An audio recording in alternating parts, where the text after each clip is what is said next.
Well, gentlemen, we have just about under 10 minutes. I don't know how briefly you can be, just a minute each.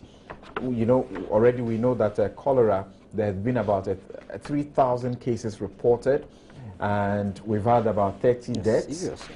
And whilst we don't seem to pay particular attention to that, we're fighting Ebola.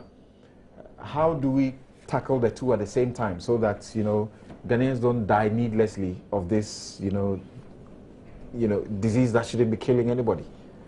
Something on cholera. I think we're all aware of the causes of cholera. First, it's a sanitation problem. Time without number, we have said that if we have to live in a clean environment, it takes the collective efforts of all of us. It's not just the responsibility of government.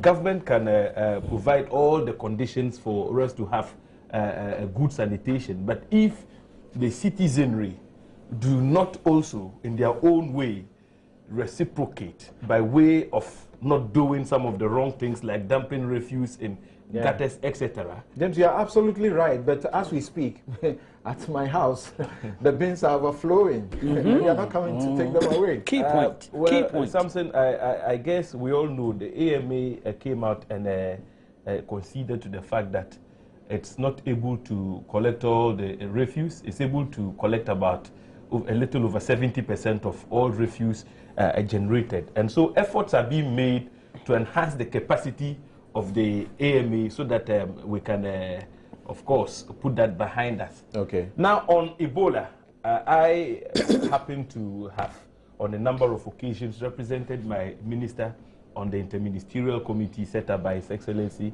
the President, and I can tell you something that a lot of work has been done to ensure that Ghana's level of preparedness to tackle the Ebola menace. The center for the airport has been set up. Of course, yes. Look, money has been allocated for the establishment of the Ebola centers. And you see, as I said earlier, we must not be pessimistic. Look, it doesn't take a day to erect Ebola centers. There are tents which are under construction. When we met and deliberated on that issue, it became very clear from the technical people, the contractors, that they would need 3 weeks to construct the tents in Tema, Kumasi, and Tamale. Construction works are underway. The President has even asked the engineer regiment of the Ghana Armed Forces to give them a helping hand so that they can speed up the construction. So some work is going on. Thank you. Directives have been issued to all hospitals across the length and breadth of the country to set up isolation centers. Protective equipment have been procured. Correct. 6 million has been voted. And so a lot of work has gone into. Thank you very much. Nana, we have less than 6 minutes, so yes. I was just a little surprised that stuff that Mr. Gabriel had put on his CV and that came before the Appointments Committee, Mr. Gaga says they are trivial. Now, something, you know, we just living by the grace of God. No, that is our situation. We're living by the grace of God. But you need grace of God no matter the situation. But can't you also do something for us? And you see, the problems are everyday problems. We're in the middle of a cholera epidemic. Cholera is a problem of bad public health practices. There are institutions that are paid and being maintained to ensure that our public health regime goes according to the rules. They are not working.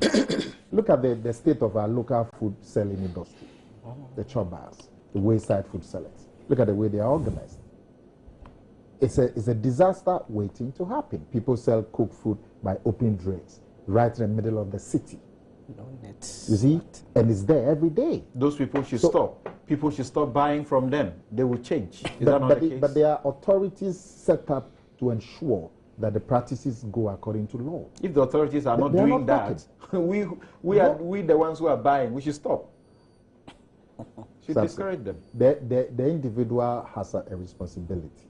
But there are rules and regulations. There are agencies set up to enforce. They should do their work first. Right. Go to the state of our public toilets. Go to our inner cities. See the state of public toilets. The government itself is not paying contractors, so contractors are not collecting the refuse. Okay. Refuse spills over into Tema Central Market from seaweed in the afternoon. So I'm saying to you that we are living by the grace of God. But now you are excited about the activation of the Ebola measures to stem by what is happening with cholera. I am just praying that Ebola doesn't come. That's my prayer. That's Thank you, Abdul Malik. Well, maybe inspired by Dr. Otabil, I would say we need new responses.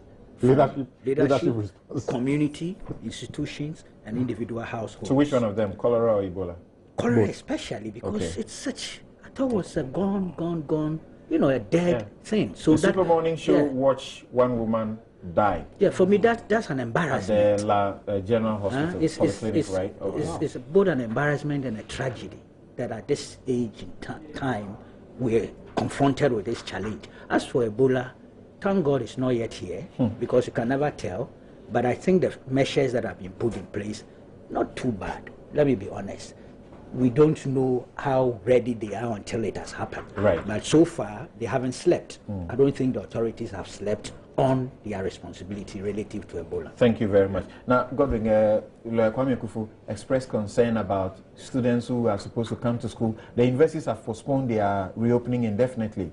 Some schools also are seeking to do the same. He's talking about the capacity to even test people who come. Well, that may be the case, but I think that we also need to increase public education on personal hygiene and then those things. And that, to me, will contribute largely to resolving the problem, especially with the cholera. Thank you very much. You have been listening and watching Newsfile here on Joy 99.7 FM on radio, on television. This is your Joy News channel. And you have also been watching at at Multi-TV World /streams and listening at myjoyonline.com. The show is brought to you by the kind sponsorship of MTN Everywhere You Go, Bank of Africa, Strong as a group and Close as a partner, and Erata Motors. That's where you get the cheapest vehicles, even though they are in the best of shape. My shirt is provided by Latida. And my guests have been Abdul Malik Kwekubaku, Junior Editor-in-Chief of the New Crusading Guide newspaper. James Agalga is Deputy Interior Minister. He's a lawyer, he's an MP. And Nana Akumia is the last Minister of Youth and Employment under the NPP administration and immediate past Communications Director of the New Patriotic Party. Godwin Adawini is a corporate lawyer and a lecturer. I'd like to say a happy birthday to Honorable Ni Ayikwe Otu. It's been a while since he came on the show. Yes, belated, correct. Happy birthday to you. They will remember what your birthday did the last time round. Sure. It got some people out of jail. Right, happy birthday to you. Of course, thank you very much for keeping your dials here and for watching the show. The show is repeated again on this platform, television, at 9:30 p.m. It was produced by Sedem Ofori, supported by Kwabena, Chencheng Boateng, and Samuel Odame, of course, including David, who is directing TV, and all the television crew. Thank you very much. New leadership response. We shall march on next week. Have a good afternoon.